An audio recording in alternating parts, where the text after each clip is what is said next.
আমি আশিক গ্রিলস। আমি ফাপড়বাজ স্পেশাল ফোর্সে কাজ করেছি। 1 মিনিটে টানা 364টা পাত দিয়ে গিনিস বুক অফ ওয়ার্ল্ড রেকর্ডে নিজের নাম লিখিয়েছি। নারকেল গাছ থেকে ডাব চুরি করে রাঙামাটি, বান্দরবন, খাগড়াছড়ি ট্যুর মেরেছি এবং ফাপড় মেরে বন্ধু বান্ধবের কাপড় ভিজিয়ে ফেলেছি। গত পর্বে আপনারা দেখেছেন সাহারা মরুভূমিতে পানি সন্ধান না পেয়ে শেষ পর্যন্ত নিজের মূত্র পান করেছি। দুর্লভ কালো ভাল্লুকের কালুগু দেখিয়েছি। ভাগ্যের জোরে লাল পানিতে পিনিকির রাজ্যে হারিয়ে গিয়েছি। এবং এই পর্বে আপনাদেরকে দেখানো হবে চুলপাকনামি করে শেষ পর্যন্ত আমি সাহারা মরুভূমি থেকে লোকালয়ের খোঁজ পাই কিনা।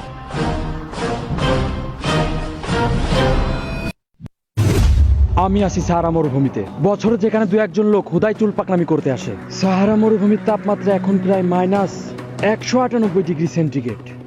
এর কারণে এখানে প্রচুর পরিমাণে গরম।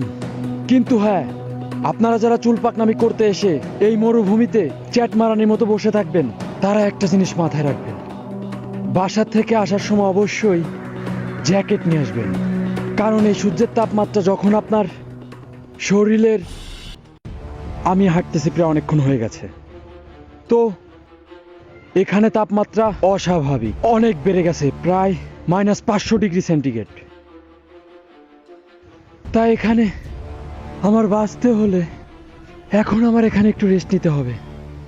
আর মরুভূমিতে আপনারা অবশ্যই যখন আসবেন, সেরকম আছে আমি জানিও না, আমি এখানে কোনো সেফটি আনি নাই, দড়ির ব্যবস্থা নাই। এখানে আমি এত বড় পাহাড় দেখেন আপনারা কত উঁচা, আমি এখানে নাগল পাচ্ছি না, আমি এখান দিয়ে উঠবো কিভাবে?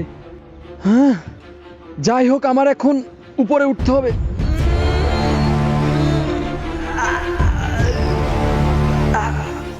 আমি উপরে উঠতে পারছি।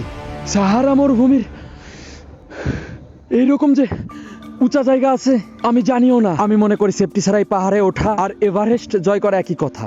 দেখি শেষ পর্যন্ত আমি এখানে টিকে থাকতে পারি কিনা। সাহারা মরুভূমিতে এখন তাপমাত্রা প্রায় -600°C। বুঝতেই পারছেন কত তাপমাত্রা। তো এখানে আমার বাঁচতে হলে, এখানে আমি আসছি প্রায় 7 দিন হয়ে গেছে, তো আমি লোকালয়ের সন্ধান পাচ্ছি না। কিন্তু এখানে দেখা যাচ্ছে একটা নৌকা যাচ্ছে, তার মানে এটাই আমার বাড়ি যাওয়ার পথ। আমি লোকালয়ের সন্ধান পেয়েছি। বন্ধুরা, আপনারা দেখতে পাচ্ছেন একটা নৌকা, তার মানে এটাই আমার লোকালয়ে যাওয়ার পথ। ওই সাইডেই মনে হচ্ছে লোকালয়। আমি শেষ পর্যন্ত লোকালয়ের সন্ধান পেয়েছি। বন্ধু যখন পরীক্ষায় ফেল করে তখন যেরকম আনন্দ লাগে, এখনো তেমনই আনন্দ লাগতেছে। আনন্দ! আমি শেষ পর্যন্ত লোকালয়ের সন্ধান পেয়েছি। ভাষায় প্রকাশ করা যাবে না এটা, বুঝতে পারছেন? আমি শেষ পর্যন্ত পেরেছি।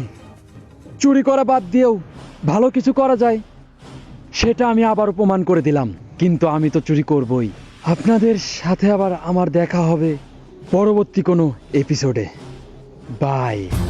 ভিডিওটা ভালো লাগলে অবশ্যই পেজটি ফলো করে দিবেন।